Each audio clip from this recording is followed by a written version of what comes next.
It's time for another birth rate video, and y'all know that I am on team let the birth rate plummet to hell. I just want to share this really nice graphic from Newsweek, and the article that I'm about to read is from Newsweek, but I just want to share this. I really like this photo. Newsweek is trying to get to the bottom of the reasons that people are not having more babies. Let's see what real reasons they came up with. Okay, it says countries all over the world are facing declining birth rates, sparking fears there will one day be more elderly people than working age people to support them. For example, in the United States, the fertility rate, the average number of children a woman has in her lifetime, is now projected to average 1.6 births per woman over the next 3 decades. I like to say birth rate because I do not think that this is simply a fertility issue. All right, so that's according to the Congressional Budget Office, latest forecast released this year. That is below the replacement rate of 2.1 births per woman required to maintain a stable population without immigration. Financial struggles are often cited as the reason for people having fewer or no children, but recent research has focused on cultural changes. Newsweek has pulled together the main reasons the birth rates are declining to build a detailed picture of the issue many governments are trying to tackle. Financial worries. The 2008 financial crisis and its impact on housing, inflation, and pay is generally cited as a major contributor to people's decisions to delay having children, to have fewer children, or to not have them at all. In June, the United Nations Population Fund found that 39% of the 14,000 people across the 14 countries it surveyed said financial limitations prevented them from having their desired family size. Young people overwhelmingly report worries and uncertainties about their futures. Many expect to experience worse outcomes than their parents did, the report said. Their concerns about climate change, economic instability, and rising global conflicts will be reflected in the choices they make about raising families. Insert major eye roll here. All right, it says Trump's administration has taken steps to tackle the concerns, including the White House exploring giving a baby bonus of $5,000. According to an April report in the New York Times, $5,000 is laughable and ridiculous. The country could also make childbirth free for privately insured families with the bipartisan Supporting Healthy Moms and Babies Act, which would designate maternity care as an essential health benefit under the ACA, which was introduced in the Senate in May. Family policies. Policies around childcare and parental leave come up just as often as financial struggles, and the two are often connected. Countries that have sustained or moderately increased birth rates, like France or the Nordic nations, have done so by investing in affordable childcare, paid parental leave, gender-equal workplaces, and housing support, said Poonam Matrija, executive director of the Population Foundation of India. These create an enabling environment where people feel secure in having children, she told Newsweek. Fertility decisions are shaped by long-term confidence, not one-off cash handouts. Similarly, Theodore Cosco, a research fellow at the Oxford Institute of Population Aging, told Newsweek that addressing declining birth rates would require comprehensive support mechanisms such as affordable childcare, paid parental leave, healthcare access, and economic stability, all of things which the United States does not have. Gender inequality. Another linked aspect to this is gender inequality, a cause often stressed by Matrija while speaking about the situation in India, where the fertility rate is 1.9 according to the World Bank data. She called gender inequality a critical challenge. No country has become economically advanced without a substantial participation from women in the economy. Now, listen to this part. The burden of caregiving, whether for children or elderly family members, falls disproportionately on women, and policies must enable women to balance work and caregiving effectively. Nothing in this says maybe men should participate in caretaking for the children and elderly parents. Nothing in this says let's have some equality in the home for the unpaid labor that helps the community thrive. There's nothing like that. And this is one of the reasons why many of these conversations are so lacking, because they know that women do so much as far as caretaking.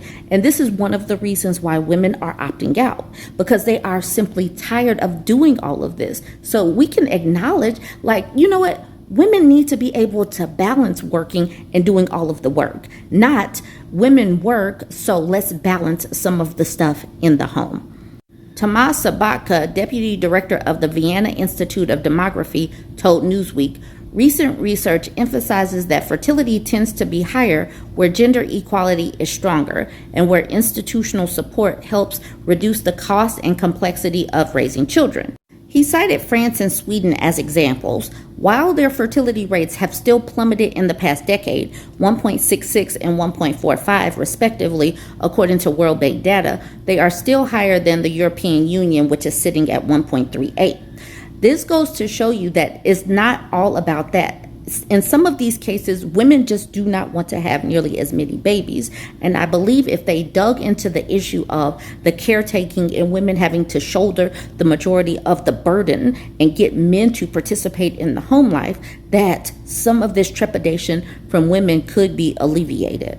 This is partly thanks to generous family policies with affordable childcare, well-paid parental leave, and generous financial benefits to families, he said. These, together with high levels of gender equality, make it easier, especially for the better educated women and couples, to achieve the number of children they plan. But think about this. France is sitting right neck and neck with America that does not have affordable childcare, that does not have parental leave, that does not have any kind of financial benefits to families, but women still don't want to have kids. Why is that? And why won't they dig any deeper when they have access to these numbers, just like I have access to these numbers, and they have access to more people to do research, but they refuse to dig a little bit deeper? Cultural shifts. Another major, albeit more difficult to measure, contributor is a shift in cultural values. A new study conducted by academics affiliated with the National Bureau of Economic Research, published last month, found that short-term changes in income or prices cannot explain the widespread decline in fertility, but rather there has been a broad reordering of adult priorities, with parenthood occupying a diminished role. Authors Melissa Schnetny-Kearney, an economist from the University of Notre Dame in Indiana, and Philip B. Levine, an economist from Wesley College in Massachusetts, found there have been changes in how much value people place on different life choices, generally reflecting a greater emphasis on personal fulfillment and career.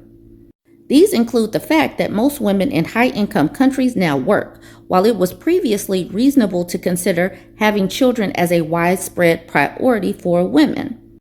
But they do not attribute this to whether women work at all after they're married or have had their first child, but rather the tension between a lifetime career and the way motherhood interrupts or alters that lifetime career progression. Kearney and Levine also spoke about changes in preferences in general, citing several studies they reviewed that showed that more people say having a career they enjoy and close friends is extremely or very important than those who say the same about having children. They also mentioned changes in parenting expectations, with it becoming more resource and time intensive than before, a reduction in marriages, access to effective contraception, termination policies, fertility and infertility treatments. The reasons became clear when Newsweek looked at Norway, which is considered a global leader in parental leave and childcare policies, with the United Nations International Children's Fund ranking it among the top countries for family-friendly policies. Norway offers parents 12 months of shared paid leave for birth and an additional year each afterward. It also made kindergarten, similar to a U.S. daycare, a statutory right for all children ages 1 or older in 2008. This part, yet, Norway's fertility rate has dropped drastically from 1.98 in 2009 to 1.44 in 2024, according to official figures. The rate for 2023, 1.4, was the lowest recorded fertility in the country. Newsweek spoke with several local experts about Norway, and all cited recent cultural changes, including lower rates of couple formation for those in their 20s, young adults being more likely to live alone, and the demands of modern parenting. What's the solution? The answer is that there's no easy fixes. There's no single policy lever that will reliably boost fertility. And they said that they need to widen their lens when discussing fertility. There is still so much more we need to know before we can provide something resembling a definitive answer, they said. Policies like parental leave, childcare subsidies, baby bonuses, etc. are much easier to implement and have the potential to affect fertility more rapidly if they were effective. Changing the social conditions that encourage family formation is more difficult and takes longer to accomplish, but it will keep taking longer to accomplish if they don't get buy-in from women and they get men to participate in caretaking overall. It's not going to go up. They are so close to getting the answer, but they refuse to just take it that next step. Ask women what it would take for them to want to have kids and make the men buy in and do more work within the house. This is going to take a big cultural shift that I do not believe that men are capable of doing as it currently stands right now.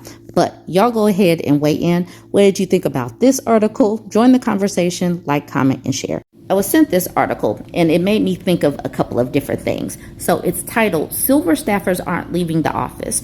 Baby boomers, anyone in the 61 to 79 age range, are either refusing to retire or increasingly re-entering the workforce. Duh, everything is expensive. Baby boomers are still having to work because the economy is, people can't retire, and this is jacking up so many things.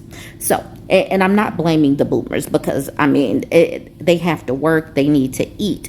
And, you know, like their adult children won't be able to take care of them because the adult children are struggling as well. And the adult children might actually have kids of their own. There are so many different things going on.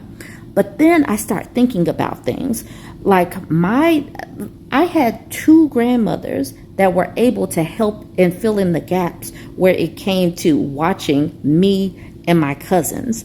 So parents back in the day had another layer of childcare that adults right now, people my age demographic and younger, don't have because the grandparent age people have to work. This is going to keep the birth rates low, but it's also going to keep it so that younger people don't have the opportunities to go into the workforce because the older people don't get a chance to retire because they have to fund their life. But it makes the milestones for the 20-somethings, the 30-somethings that are underemployed, it makes it harder for them to jumpstart life and start doing things that they would as young adults. This is all just a cluster F of major proportions. This is a short article. It says the promise of midday golf games and spending 3 hours drinking 1 cup of coffee at McDonald's is not enough to keep older Americans retired. As of last year, workers over the age of 75 are the fastest growing group in the workforce. Baby boomers, anyone in the 61 to 79 age range, are either refusing to retire or increasingly re-entering the workforce. In some cases, they need to, as the cost of living increases and the Social Security eligibility gap creeps higher. Additionally, only 24% of boomers have defined pension benefits, and only half of private sector workers have access to employers' 401k plans. But some, especially white-collar workers, are choosing to spend their golden years in an office. Industries like nuclear energy are desperate for seasoned experts as the country starts to bring plants back online. Less labor-intensive jobs mean older people can work longer with more flexible schedules. Doing a desk job for extra money might be more attractive if you're doing it from a nice office with central air. Older Americans are also becoming entrepreneurs. As of 2023, nearly a third of new founders are over the age of 45, and the percentage of businesses founded by people 55 to 64 is rising. Looking ahead, nearly 11 million older workers are employed right now, and that number is expected to jump by 97% in the next decade, according to the Bureau of Labor Statistics. I do not believe that this is good at all. I believe that eventually you should get a chance to rest. But our country, like the world, is so expensive that older folks don't even get a chance to rest. It's work, work, work until the day you conk out.